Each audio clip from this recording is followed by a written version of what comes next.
Yo, what's going on, everybody? It's Devin Thomas back with another episode of Unscripted. Welcome back, and Happy New Year. Is it too late to fucking say it? I always see that Larry David clip going around, the one from Curb, where somebody tells him Happy New Year, and it's been like a couple weeks, and he's just like, I think it's too late to say it. And I know people that do it. I'm not saying I'm guilty of it. It's been, since we last talked, so I feel like it's justified, but I always think of that clip. And I think of how funny it is, because some people will be saying it like all the way into fucking February and March. And it's like, all right, it's been a new year for a while. Like, you get he said it in the episode, you get 3 days. I'm like, 3 days? I mean, give them a week. Come on, Larry. Come on, LD. Give them a fucking week to enjoy themselves. But anyways, welcome back. Happy New Year. Welcome to 2026. Unscripted, we made it. Not quite at the 1 year mark for the podcast, but, in about 3 weeks we will be, which is fucking crazy. It's always cool to reflect and see your year to date. And come a long way this past year. I don't know if you guys can hear it, but I can hear it now in the headphones. It's raining. It's been pouring in California. But yeah, hopefully that's not a distraction. If anything, it might be soothing for you to hear the little pitter patter on the roof. But anyways, yeah, this past week, since we last talked, which I think was, what was it? A little after Christmas. So yeah, I mean, it's been a slow past week. Not too much has gone down, if I'm being honest. A lot of movies, a lot of chilling, a lot of hanging out. A lot of planning, plotting, scheming up, the New Year's amongst us. And yeah, just trying to think of what I'm going to do in 2026. I actually had a good call with Stevie and Anthony. We FaceTimed together and we all talked about even just like, what's like, what do we want out of 2026? And so it's healthy to kind of verbalize it. And I won't even call it manifestation as much as just like kind of talking it out, like literally figuring out what's the goal.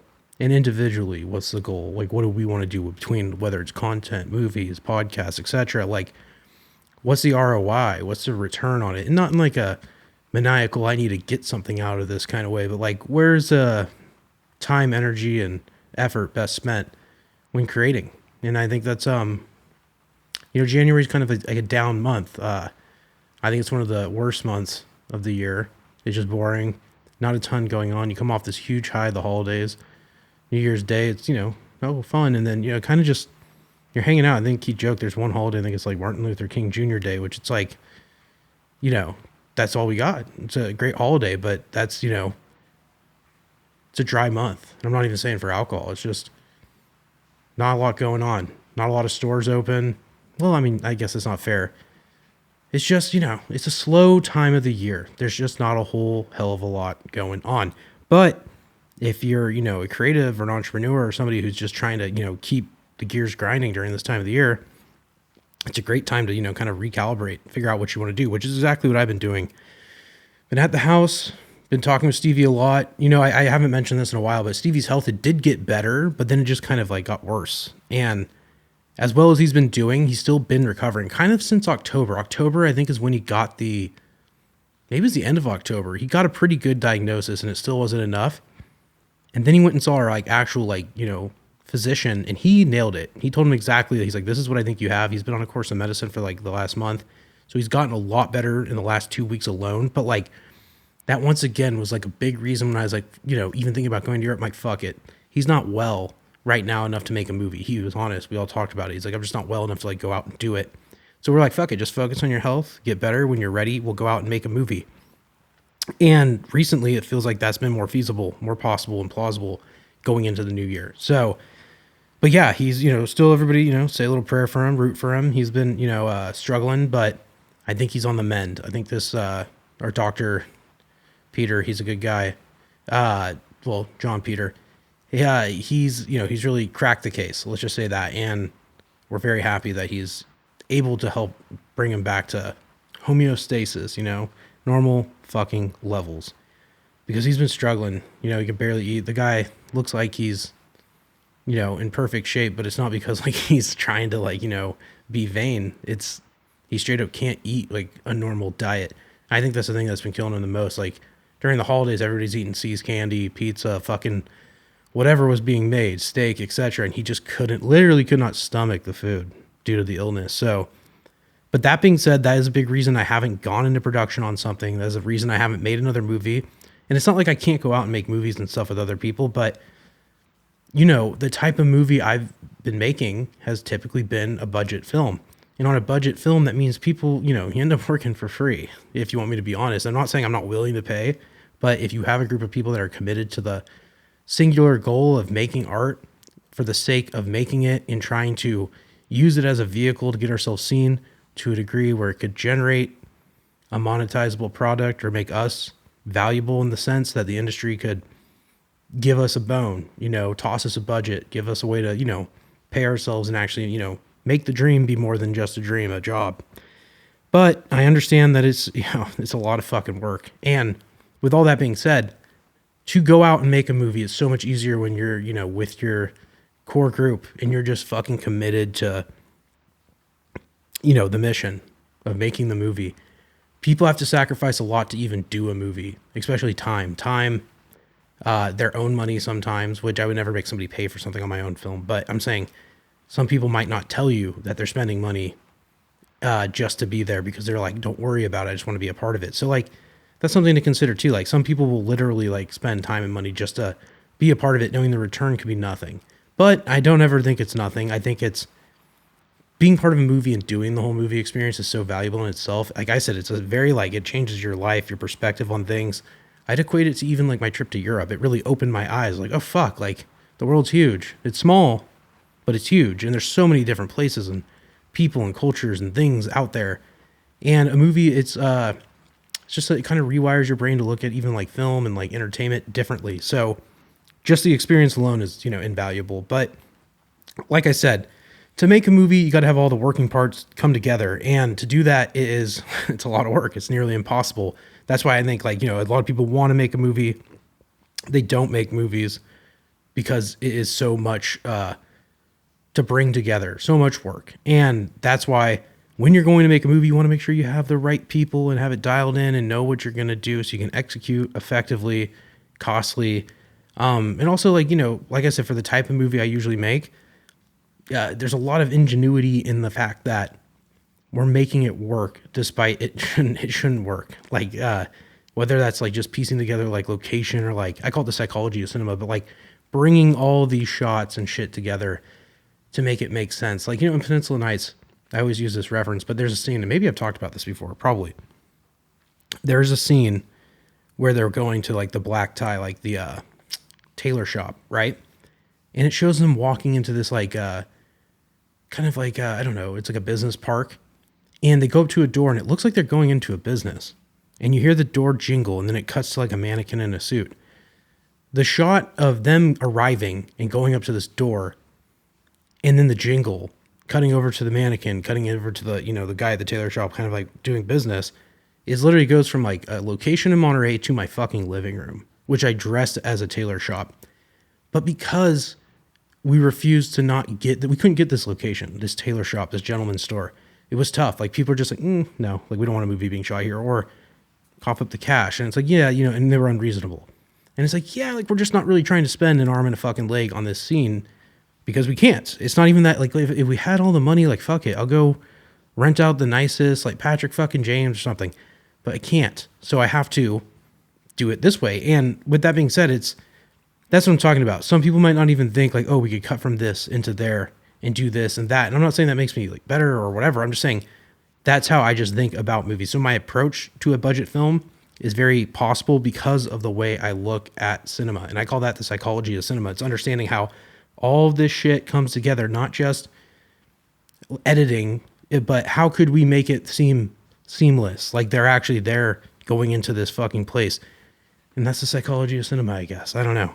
A little bit of a rant, a little bit of a tangent, but my mind has been on the next thing. I don't want to waste any more time going into the next project because I feel like I had a lot of momentum after Peninsula Nights. We were literally, I don't know if you remember listening to Unscripted around this time last year. I was posting and not even around this time. I think even in December, I could probably go back. I had an Instagram account set up for this other movie, filled all around. We were ready to shoot, had a ton of emails. I feel bad because people were like ready to come on board and be a part of it, which keep an eye out. When we do start working on the next project, there'll definitely be opportunity, whether it be acting, crew, etc. I think, having people involved it's so important. Probably one of the most valuable assets of actually making a movie is the exponential growth you get from just meeting people and having to put yourself out there and work with others, get locations. Maybe it's a prop you're looking for, maybe a car, etc. It brings a lot of people together. But that being said, we were ready to go into production, and Stevie just fell ill, and he was the lead. It's like you can't make the movie without him, and other things got in the way. But like, it's besides the point.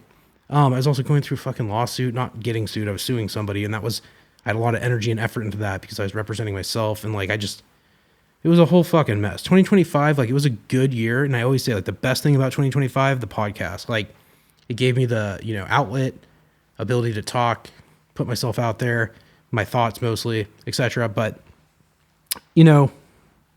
this year is going to be different, and going into making a movie, I have I fucking know what it will be like to make a movie, and two, I'm just way more prepared. I know from my mistakes and the lessons I've learned on other movies, and mistakes, like, I talk about it like there was mistakes. There's no fucking mistakes. It's just like you got to learn how to do all this shit. And also the way I made the movie, I talked about this before as well, but like making it as a one-man crew, like I had to just trust that my crazy method was going to work. And Stevie and I worked together building the rig and all that, and like piecing it together. There was a vision. We were like, if there's a will, there's a fucking way. And we willed it, right? Willed it into existence. The movie exists. But all the shit we learned, like all the gear we had to buy, or like, oh, this lens, that lens, like the autodidact in us was like, we got to learn all this. We got to get all the equipment tested. We don't want to be fucking out there flying blind. We need to really know what we're doing. And even now, at the point I'm in, or at rather, I still feel like there's so much to learn, but I trust myself so much more because it's like, no, dude, like you've done it before. You don't need to do that again, but build on what you've done. You've learned lessons. You've built a foundation for the next movie to be even better. And then after this, the next film will be even better than that. It's just, once again, exponential growth. And maybe that's the theme of the episode, but continuing to grow even after growth. And like, life's a continual lesson. Like, I feel like it's just never going to end. Even when I think the accomplishment, let's just say finishing the next movie, I will feel like I conquered, like I use that example, climb the mountain. I feel like I'll conquer the world again. But then time goes by and I'm like, you know what? There's so much more left to conquer. And that is the mentality I think I have going into this next film. Like, I've conquered this film. I've done it. I know the gear. I know what I need to do, but there's always going to be new stuff to learn. There's always going to be a new tool in the fucking chest that I can crack out and perfect or sharpen that blade, etc. Etc. might be the word of the fucking podcast. I guess it's just on my mind. But anyways, I think there's a lot to unpack there as far as vision for production, vision for, even screenwriting. Screenwriting, I've always really trusted myself the most in, because I think that's like, my true, not even true passion, but my true, like, I'd say gift is just writing. Like, it just makes sense to me. And then a direction that just makes sense to me too. Cinematography though, let's just say like that. Like, I've always loved it. It wasn't like an inherent sense of like, I just get it. I've always known where to like put the camera, and like lensing and shit I've always loved, but like exposure and stuff, like that's something I really had to spend time learning and being like, okay, like I actually understand why it looks like that, or what this does between aperture, ISO, all the little settings, all the nit and grit. That was something, and I have been doing it for a long time now. But when I first really started getting into it, I was like, God damn, like I don't think I'll ever learn how to do this. It might be too much, might be too overwhelming, but here I am, I consider myself, seasoned, and there's still so much to learn, but humbly, I do think, that's another mountain I've climbed, like cinematography. I understand it. And it's the thing about it too, is there's no one size fits all solution for even like cinematography. Like, you have to continue to think like, oh, how is, like, every setup's different. How am I going to do this setup? Does this lighting need to be diffused, or can I do it with the available light? Do I need to bring in some supplement? How many lights should I set up? Do you think I should backlight this, or does it look better where there's just nothing there? It sounds stupid, but like all those little things, they are, what makes, I don't know, the vibe or the scene. Motivated lighting too. That's something like in some movies, like there should be no light, but there is, and it makes sense somehow, even though it's not literally motivated by the world they're in. Just like it's all the little things. I've been thinking about that a lot. Been thinking about cinematography a lot, writing a lot, directing a lot. Guess I've been thinking about making a movie a lot, if you want to get down to it. Which is, it's the goal. 2026, like Stevie and I talked about it today. We said if we could make 2 movies a year, every 6 months, have one out, or even whatever, just between Let's say, all 4 quarters we get 2 movies. That'd be ideal. That's a sweet spot. 2 movies a year. I mean, you have a lot of movies out in the next 10, 20 flicks. That'd be crazy. And if in top of just maybe being in movies or working on other people's shit, ideally make our own movies. But yeah, that's the mentality. And I've also been trying to circle in on the right idea. I'm going to write 2 scripts, I think, coming up. I have ideas. And here's the deal. I talked about this too. I pitched a lot of ideas on here. I'm going as I'm off the cuff. This is just me going through my creative process. Sometimes it feels like, Slugger is the right thing to make. I still think it might be, especially for commercial vehicles. Sometimes Stevie and I talk about should we just try and pitch this to somebody? And if we don't make it because they're like, hey, we love the idea, but we don't want you to do it. Nothing personal. I think it's just business. That's something I'd be open to. I think I'm at a point where it's fuck, maybe if I can sprout some wings that can, glide us somewhere else in the business.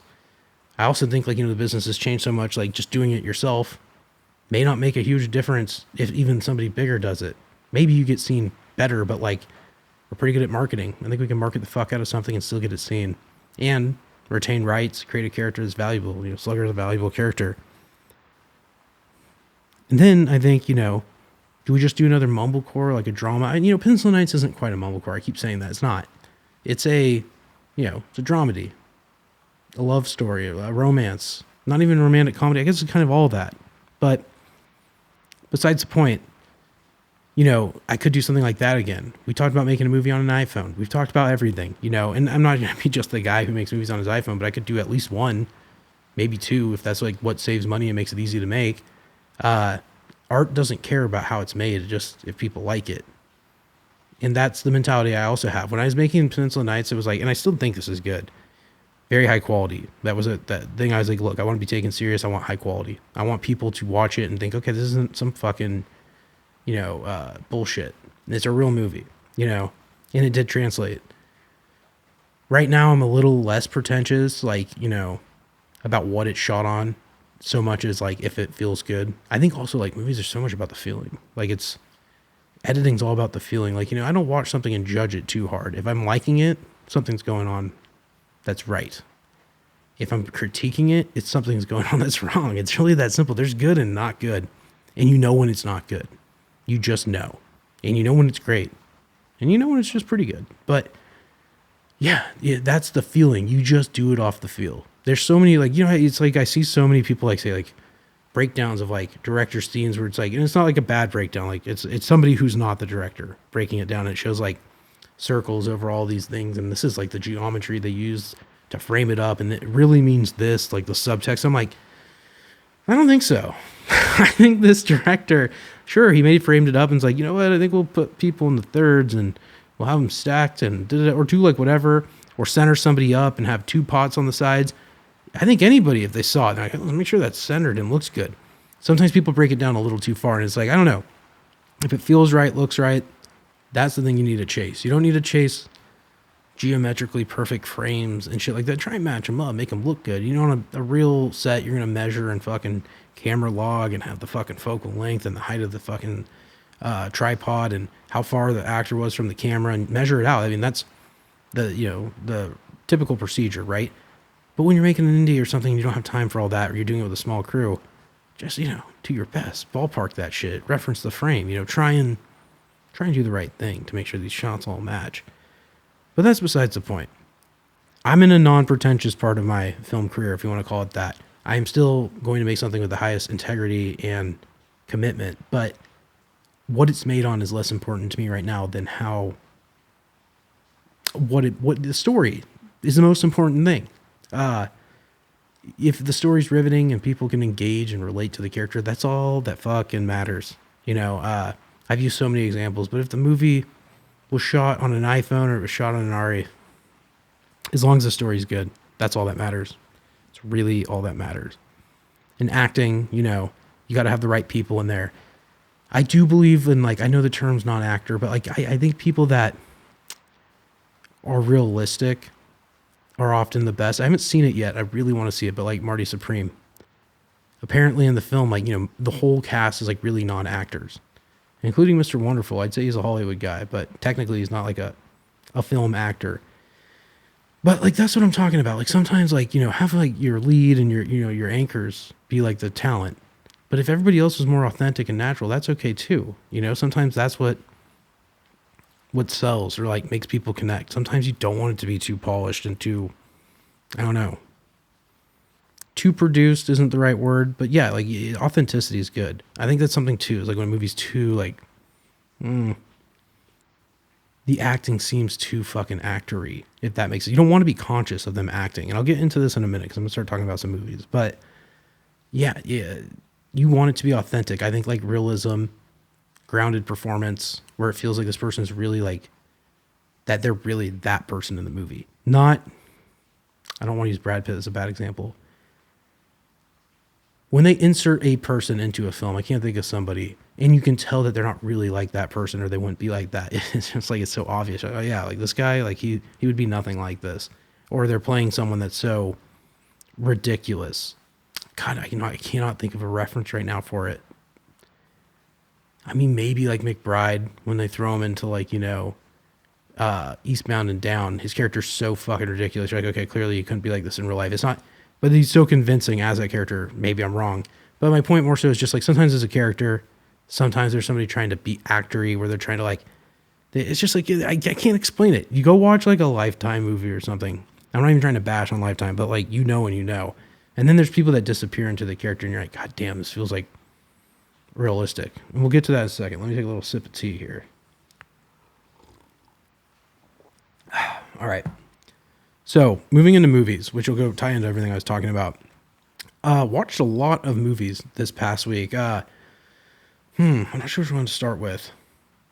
I'll start with Avatar 3. I went and saw Avatar 3 in theaters. I haven't been to theaters in a minute. We were talking about when was the last time we went. I think for me it was Mission Impossible, the last one. And then for everybody else it was, because I went with them to the movie they'd seen before. It's Beetlejuice. So it's been a while. And I was like, God damn, like I'm an advocate for the theater, but I'm like, I need to go more because that's some rookie numbers. You got to pump those numbers up. But yeah, Avatar 3 was good. Surprisingly good. I remember one I liked. It grew on me over time more so than like when I first saw it. The Way of Water too, like I went and saw it, and honestly, it was a bloated, long 3-hour film. I don't think it's bad. I think we threw it on the other day before we saw 3, and I was like, yeah, it's good. It's better than I remember, but it drags a little bit. It just wasn't that good. I'm not trying to be mean. It just wasn't as good as 1, and it definitely wasn't as good as 3. 3, I think it's Avatar 3, Fire and Ash. It was really good. Like, I was surprised at how good it was. I'm not even like the biggest Avatar fan myself. I like them. And I like James Cameron. I love like Terminator. I talked about those recently. I love Aliens, True Lies, Titanic. Obviously, I talked about that as well. All of his movies are good. But Avatar 3 was the best thing he's done in a bit. Yeah, probably since the first Avatar, I guess. He doesn't make that many movies as long as he's worked on these. I also wonder how long ago Avatar 3 was made because it showed a lot of different actors in it that were throughout the other films. And I'm like, you look like you're fucking the same age you were in 2005 or whenever this movie was filmed, or 2009, whatever. Part of me thinks he's filmed these movies and they've been just like sitting in an editing bay for 20 years. I don't know why, or maybe he needed to fucking continue editing them. They are complex with all the animation and CGI, which looks really good. Like 3 was by far, I think honestly 3 might have been the best Avatar. And this is coming off of me being pretty critical of 2. I thought 2 was pretty boring. I don't want to be like, oh, it fucking sucked. I don't like saying that. It wasn't terrible. I liked some of the elements of it, like the villain. Christine and I talked about this. Like the villain comes back from number 1, born as a clone of an avatar, like an Avi. And it's the general. I can't remember his name. So it's skipping my mind right now. But he's like the general for the sky people, the humans. And he comes back as a clone. I remember Christine's like, oh, I don't like that. And I'm like, I thought that was one of the better things at 2. But then when we saw 3, we both agreed, like, fuck, like, keeping him around was the right move. Like, his villain, him as a villain, he's like a very unique villain because he's kind of a villain, but he kind of like starts to side with the people he's like fighting against. Not to spoil it, but it's like kind of part of the plot. And it's interesting. Like, he's a really, really good, complex character who, like, he means well. He means to do his duty, but he also, like, I think he's kind of torn. Am I fighting for the right side? Am I doing the right thing? I don't think he even knows. But besides the point, the movie was great. Visually, unbelievable. The pace was good. 2 had a terrible pace, like editing-wise. 3, right off the bat, There was some fucking good energy. The scene started moving. It felt very 2000s. It's almost like watching something from the 2000s. Good flow. The movie carried itself. A lot of action, drama. You could tell somebody must have just tapped James on the shoulder and been like, yo, dude, we got to shave a couple fucking minutes off this thing. Even though it's 3 hours and 15 minutes, it was a healthy 3 hours and 15 minutes. It went by. It was like watching like Wolf of Wall Street. Not quite Wolf of Wall Street in the sense of like Wolf goes like that, just fucking goes by. But this movie, for what it was, it played well, and I enjoyed it, dude. Like we all liked it. It was good. In the third act, there's a sinking boat. I think I've seen the meme, but like James Cameron truly cannot help himself. Like there has to be a sinking ship in his fucking movies. There has to be another Titanic out there. Happened in 2, happened in 3.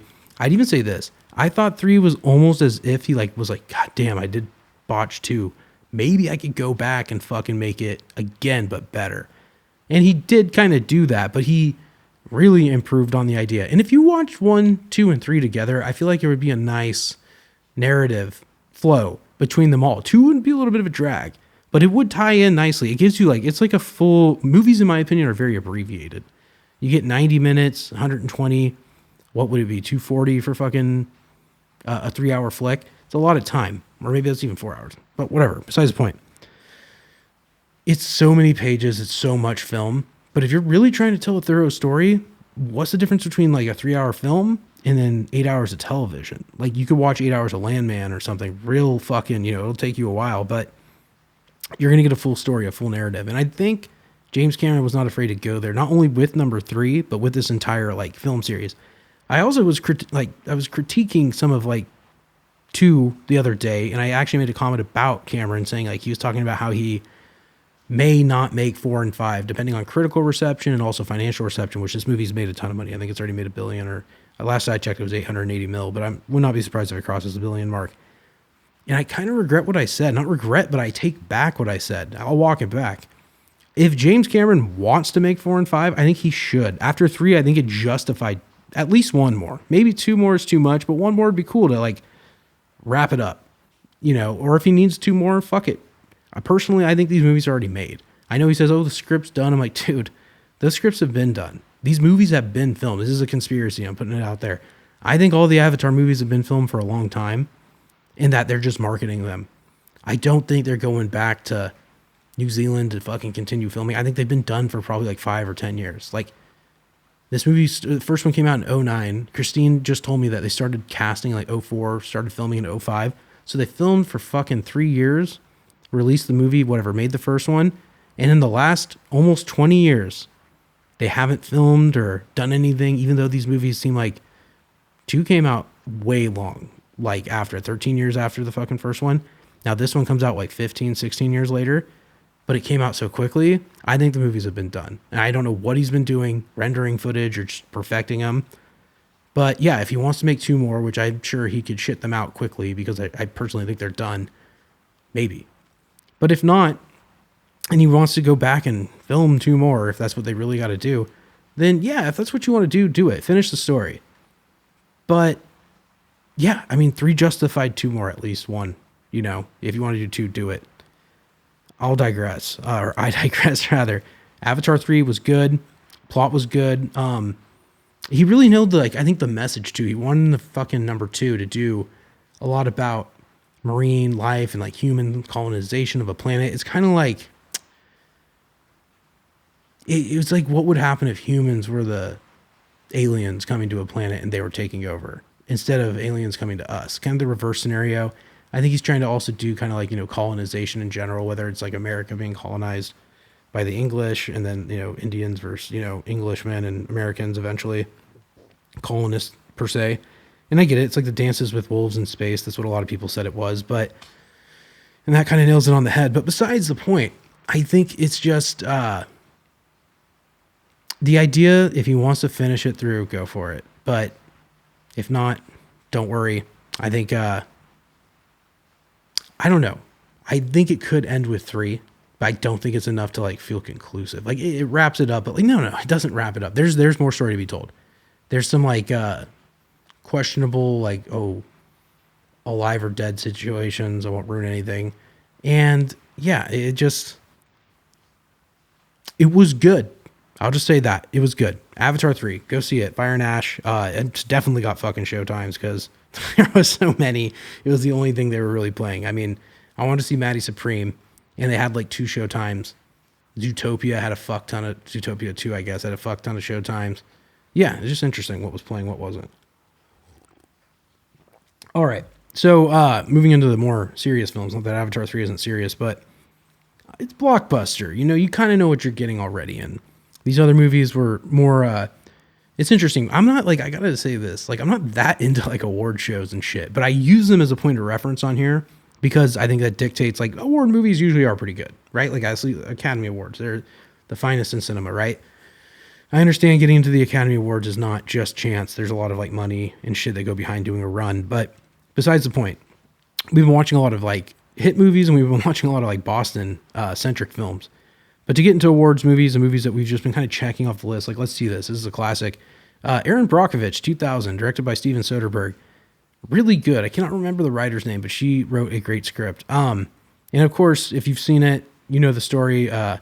Julia Roberts plays the lead, and she is kind of down on her luck single mother who's been divorced a few times, and she's trying to find a job. And she ends up meeting an attorney, and through the attorney office job, she ends up discovering some major case against PG&E for like basically they're poisoning people, and they're not telling them, and they're trying to kind of cover it up. And her performance in the movie was fucking great. Aaron Eckhart, I consider him like, he's a minor character in it, but he's not. He's a big part. And then the actor who plays the lawyer that she works for, I can't remember his name, but the love interest in the film between Julia Roberts is Aaron Eckhart, Harvey Dent, if you've seen like the Batman series and amongst other things. And then the lawyer, it's kind of like really between them, those 3 characters. And then like there's other, you know, plaintiffs and other characters in the film. But yeah, the movie was just so good. Julia Roberts was so good in the film. I get why she won an Oscar. She really just was relentless as Erin Brockovich. Her character, dude, she was like kind of unhinged. She's kind of on the border of like crazy but reasonable, takes no shit kind of person. And the way it was filmed was so minimal. And this is like, okay, here's the deal. Like when I go, like I was talking about making a movie. This is the way I would make a movie. Like Soderbergh, he knows what to do with the camera. He's also a director that tends to operate. I just watched one of his movies recently, Presence, and I believe he operated or did at least cinematography. I think he does double duty. He uses a pseudonym, but he is the cinematographer of his own films. And even his modern stuff like Presence, like you can tell he's got his like thumbprints on this shit. Like he's very specific in the way he directs. And even with Erin Brockovich, he made it feel so real, like in the moment. Maybe you've also seen some of his other movies like Contagion, Ocean's 11, so many other ones. But he's very like, he's gritty but clean. He's smooth with it. He knows what to do. He understands the psychology of cinema. And he brought Julia Roberts and all the other performances to a heightened place because he's also a great editor. I'm sure he's not the only editor on the film, but I know he's an indie guy. I know his background. He knows how he's going to edit in post because of the shots he's getting. Whether that's him and a cinematographer, which it's him. So I guess it's literally him working with himself, thinking like, how am I going to get this shot? How am I going to do this? How is this going to look? He knows where to put the camera. He knows how it's going to look in post, and he knows what's going to make the actors' performances shine. And that's a big thing. You know, I watched a kind of shitty movie. Can't remember what it was called, but it was like about Big Ed Kemper, like a serial killer movie. And it was just so poorly made. There was no taste. There was no lensing. There was no choice. It was just like, hey, we're going to make a movie. You can go out and do that. But then there's guys like Soderbergh who come in there and he understands, he just fucking gets it. He understands like, oh, this lens is going to make it look a certain way, and this is going to give you a certain feeling. And this is the moment I need to tighten up for Julia's close up, or like, this performance is going to mean more if I do it like this, or like showing what you show versus like tell, and maybe even what you're going to tell instead of show. He got them to get these such dramatic, real performances, and he didn't do anything fancy. I always say this, like in comparison to Avatar, where every fucking shot is crazy and like they're fucking keying shots in and out and doing crazy, crazy stuff. Like cameras flying around the jungle, people are getting chased. Erin Brockovich is like the exact opposite of that. It's this low-key, almost indie movie with really great talent and a really great script, and it just comes to life, and it moves you.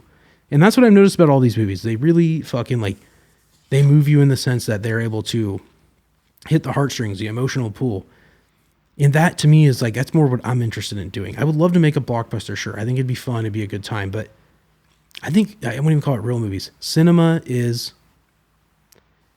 so different in so many ways. And this little slice of cinema, the more actor driven, camera driven, dialogue driven film, I do love. And I think it's just what I'm good at making. And I'm not saying I'm making Oscar fucking movies. I'd love to make something that gets attention, sure, but it's just that genre of films, this group of films. There's something about it. And look, I get it. Like, I heard Paul Thomas Anderson say one time, like, if you give me a stack of like fucking Oscar winning movies and you give me like Sandler's and just fun movies, I'm going to pick something out of the Sandler stack.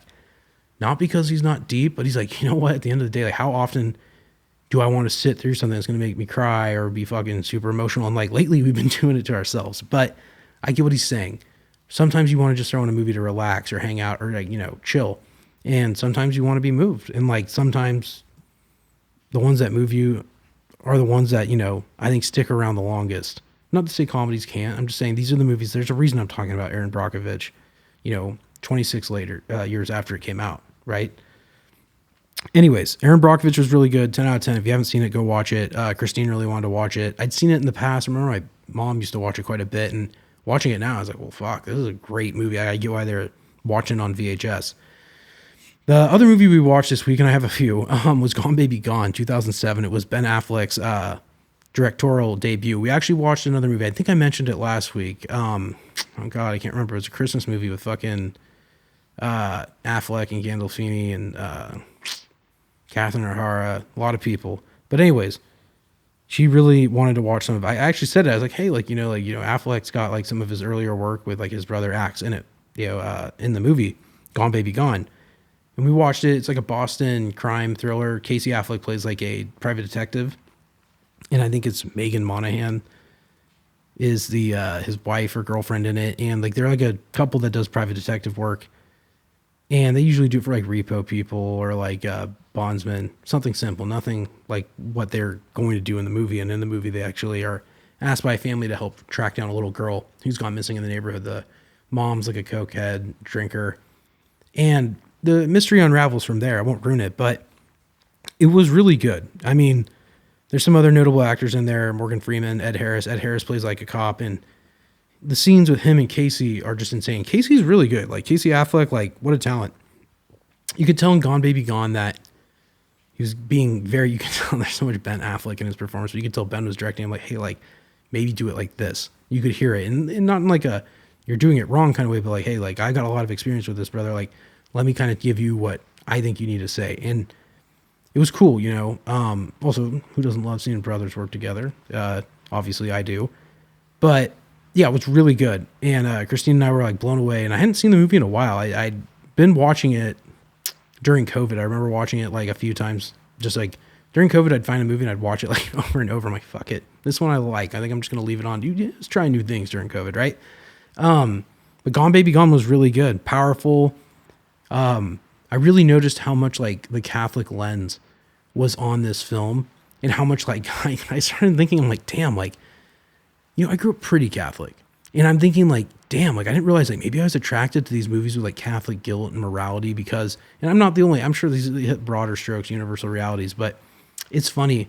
I was like, wow, like the movie has got that kind of Irish Catholic background in it. And it's just funny, like how much I could relate to that, but also like how much maybe even the Afflecks growing up where they did like, you know, in Boston, like that was part of their life. You know, I'm California Catholic. It's a little different, but still, the universal truths of that religion or even like the beliefs of that religion in terms of like moral awareness and also like consciousness, there's a guilt that goes with it, you know, call it original sin, but like Gone Baby Gone touches on just morality. Consequences over principles, principles over consequences. Doing the right thing or doing the right thing for the right outcome. Those are two different things because principle is cut and dry. You do something because you believe that nothing else, the truth is all that matters. I got to do the right thing. That outweighs maybe doing the wrong thing that gives you good consequences. And I'll let you watch the movie because I think that's one of the things about the movie. Like when we watched it, like Christine and I both, we talked about it for a while after and we were like, dude, like, it's tough because the character technically does the right thing, but maybe what he does wasn't the best thing to do. It was the right thing to do, but it wasn't the best outcome that could have happened for everybody involved in the situation. And I know that sounds vague and kind of mysterious, but I'm really trying to save the surprise for you if you haven't seen it. And I get it, the movie came out in 2007, but I don't like spoilers, and I don't want to spoil. I've noticed sometimes I'll tell you if I'm going to be like dropping fucking plot. But yeah, for this one, go watch it. Gone Baby Gone is really good. And also, like, for Ben's first directorial debut, he nailed it. It was just such a good, clean flick. And you see so much of what comes next in his career between, like, The Town, which is one of my favorite movies, Argo, and onwards, you know. But Gone Baby Gone truly, like, has that first-time filmmaker energy in it. Not that Ben Affleck, it's not his first movie, but it's the first time he directed, which is, you know, there's a charm to it. Once you get behind the camera, there's something like, you know, it's your identity that you put out there, especially if you're an auteur. There's something about, like, when you make a movie, it's like, oh, that's Affleck, you know, that's Eastwood, that's Tarantino. You just know. Yeah, it's palpable. The other Casey Affleck movie we watched this week was Manchester by the Sea. We did a little follow-up because we're like, you know what? We want to see this movie. It's the one he won an Oscar for as a lead role, middle lead role. Manchester by the Sea, 2016. I don't have the director's name written down. He was really good, very talented. Reminded me a lot of the way I would actually go about directing a film in terms of just like shots and simplicity, minimalism. He used probably like, you know, 1 to 3 cameras. I'd imagine it's single camera cinema, but regardless, really, really well done. Casey Affleck's performance in the movie was incredible. I get why he won. He just played such a broken man in the movie, but then it would flash back. I won't ruin the plot, but basically somebody in his family passes away and he has to go back to his hometown where something bad happened to him in the past that made him leave. And everybody knows it. And he lives with this guilt and this, shadow that haunts him. It follows around the rest of his life, and it's just ruined his life. And he plays a man who is he's got to go take care of his, like, I guess won't ruin it, but in the first scene, his brother passes away, and he has to go and take care of his brother's son, who's like 16 and still in high school, and he finds out that he's being appointed as a guardian, right, through the will, and he's like, I can't fucking do it. And we don't know this, but something in his past happened that makes him not want to do it and feel like he can't. And his ex-wife lives in the town in Manchester by the Sea, I guess that's where they're at. His, brother's son's mom lives around the area. There's just like all this family drama and shit ties together during the time he's there. And it's a movie about grief and loss, but it's also about moving on or acceptance. There's so many things. The movie was very complicated. It was like an onion, just layers and layers and layers. But Casey himself was able to play such an authentic person who, I mean, you don't really meet people like this, but you could tell he was deeply affected by whatever had happened to him. And he played somebody who was filled with anger and resentment and rage, and also somebody who just wanted to die. Like, you could tell, like, he wasn't going to do anything to himself, but you could tell he was so angry. He's like, fuck it. Like, he wanted to feel pain because he felt so terrible. He wanted to feel something at all. And it was really good. He was like kind of a person who's dead inside. And it's not easy, I think, to portray something like that. And also the movie doesn't, it won't ruin, but the movie doesn't end with like a happy ending or a Hollywood ending. There's resolution is very, very minimal. But at the end of the movie, there's a really great line. They're playing catch with the ball that Casey finds on the ground. And the ball starts to roll down the hill, and his brother's son, his nephew, tries to grab the ball. And he says, just let it go. Or he says, let it go. And that's the last line in the movie before it kind of cuts off to like some shots of like, and this won't ruin it, but like some scenery and stuff. And I was like, dude, like as a writer, I know that line meant way more than just like, let the ball go. Let it go. That's life. What has been will be, and I guess what happens next, fuck it. We don't know. So just let it happen, right? And let the past go. And I thought it was really beautiful. It was a great movie. I hadn't seen it before. And yeah, I was really surprised with not only the direction and cinematography, but the performances. Incredible. And it was just a good movie. It tied right into all the Boston movies we've been watching. We watched this today. We watched Mystic River, Clint Eastwood's movie with Sean Penn, Kevin Bacon, Tim Robbins. It was really good. A little different than maybe the other two, but it still ties in. It's more Gone Baby Gone than Manchester by the Sea, but they're made pretty close together. I'm looking at it right now on my notes, 03 to 07. So, about 5 years later, you got Affleck doing Gone Baby Gone, and who knows when he started working on that, he could have been like, you know what, fuck, he probably loves Clint Eastwood. Their directing style is very similar. But I think he probably was inspired even by Mystic River to go out and make like one of these Boston, kind of disappearances thrillers or like, crime thrillers that, I mean, they make Boston seem like the most dangerous city in the world. I'm sure I've been to Boston. There's great parts. There's great people. I thought Boston was really nice. But when you watch it through the lens of like these crime movies, there's a certain tone that Boston gets associated with. And it's funny also, like, the Irish culture is very strong within the Boston community, and these movies are reflective of that. We talked Good Will Hunting the other day as well. And I don't know, it's just really cool. I didn't realize how culturally significant that was in these films. And Mystic River is one of those movies that it really touches on the culture and the community and the lifestyle. One thing I've noticed about these movies too is like, life here in California, it's different, there's a lot of loyalty and trust and maybe even mistrust in the community over there, it seems like.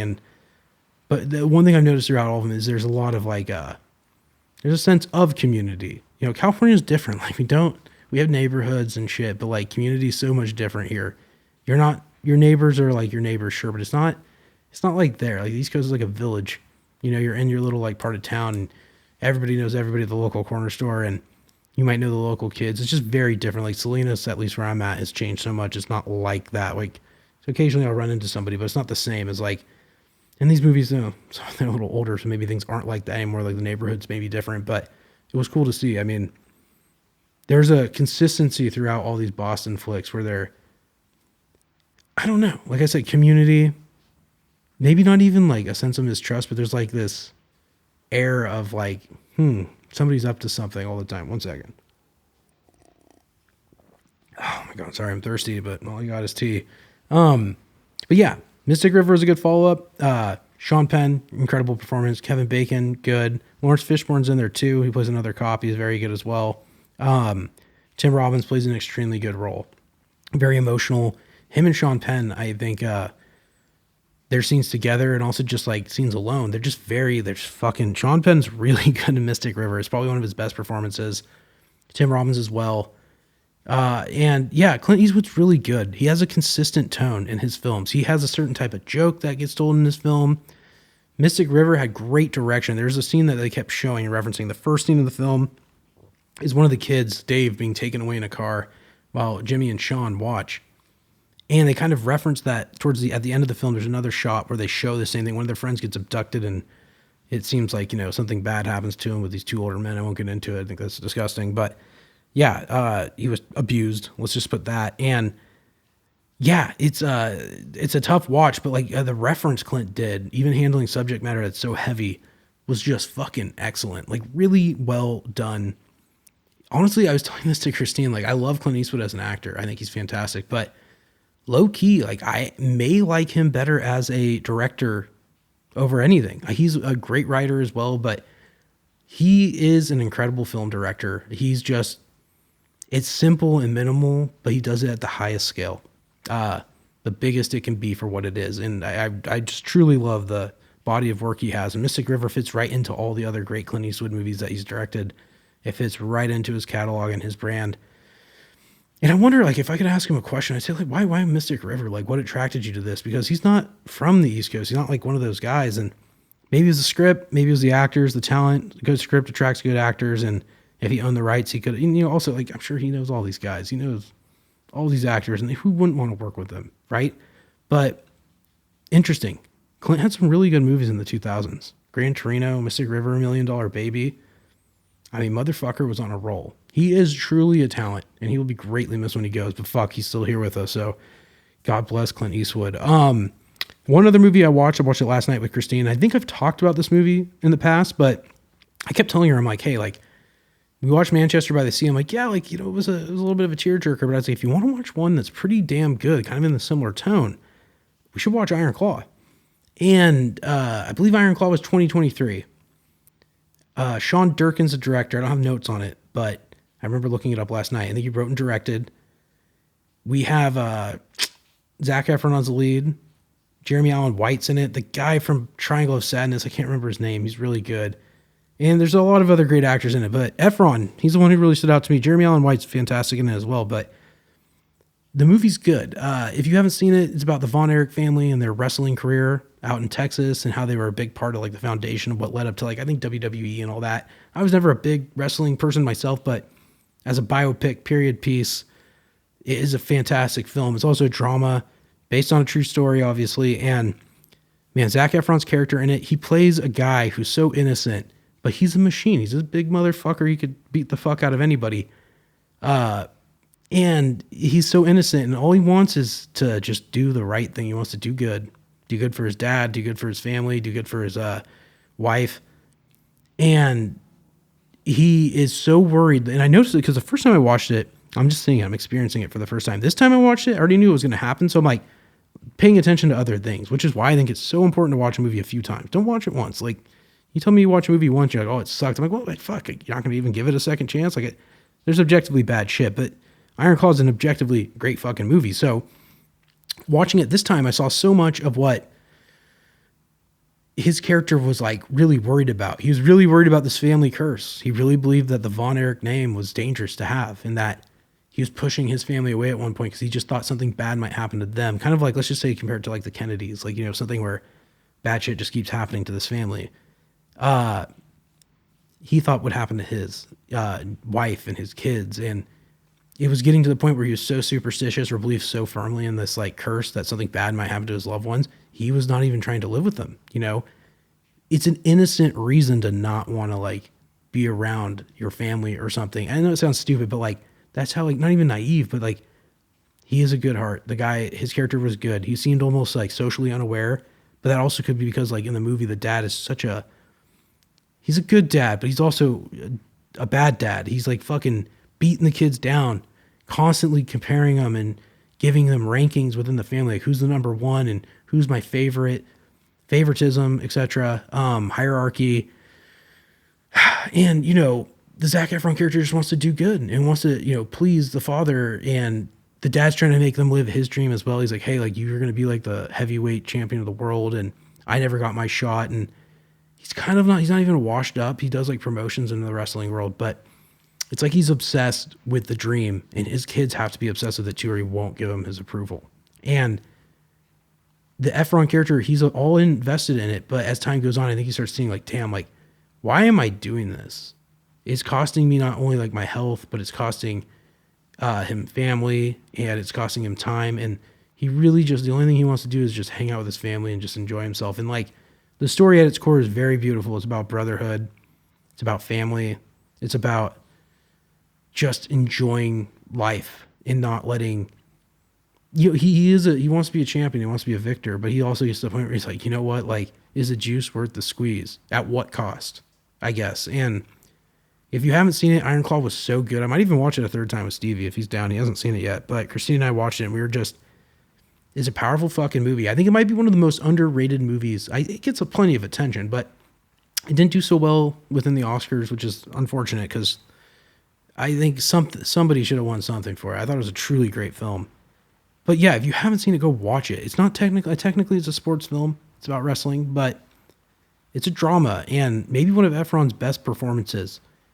You know, another movie that we were talking about with Efron was, I think, Shockingly Evil, Vile. I can never remember the name, but it's the Ted Bundy movie. It's on Netflix. One of his better performances as well.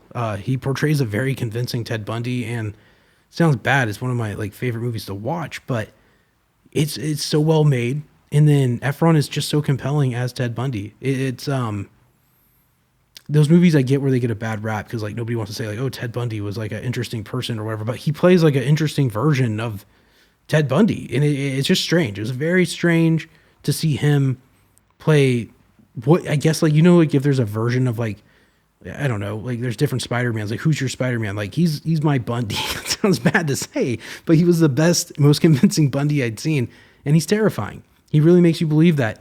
Maybe it's because Efron is so like naturally, like, you know, he's got charm and he's affable. People would like him already. For him to play this evil of a like sick fucking twisted person and make it so believable makes you believe that Ted Bundy could have been capable of the things he was doing, which is, I think, the point I'm getting to. He's a very convincing, seemingly smart guy, high IQ, obviously, good verbal fucking IQ, but just an absolute shit person.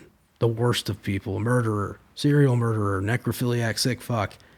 But Efron's range, between that and then going to Iron Claw and playing like the most innocent fucking, 80s wrestler type dude who just wants to, he doesn't want to do anything that breaks the rules. He wants to just do right. He's a good old boy from Texas. And oh man, the movie's so good. Efron's an actor that if I could work with him, I would love to. I think he's a true talent. And I think he'll continue to grow it. I don't think anyone's thinking that Efron's not a great actor, but his work in the Iron Claw, it was incredible. I'm surprised he didn't get something for it. And I think people should really here's the deal. I get it. Like, he's High School Musical or he did this or that. Man, he is so much, he's so fucking past that shit.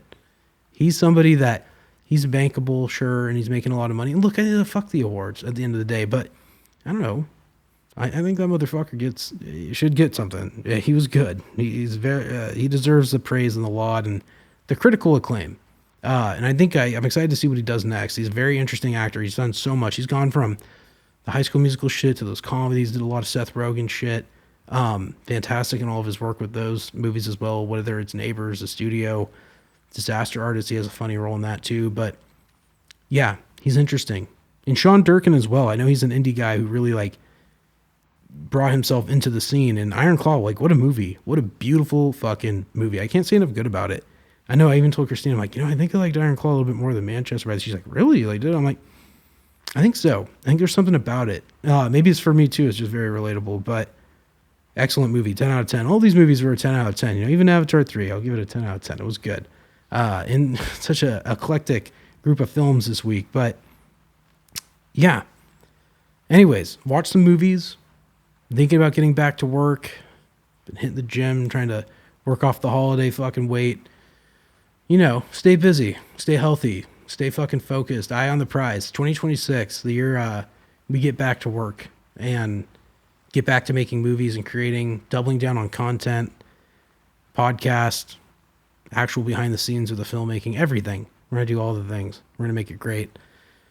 Anyways, guys, I hope you're having a happy new year.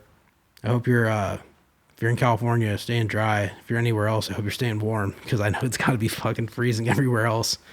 And we'll talk more. We'll talk next week. We'll fucking get pumped up for 2026 and keep chasing the dream together. The creative journey is something that just keeps going and we're all on our own, right? But hopefully, like I said, and I always say this, hopefully Unscripted makes you feel a little less alone on the creative journey. Anyways, onwards and forwards. My name's Devin Thomas. This is another episode of Unscripted. I'll talk to you all next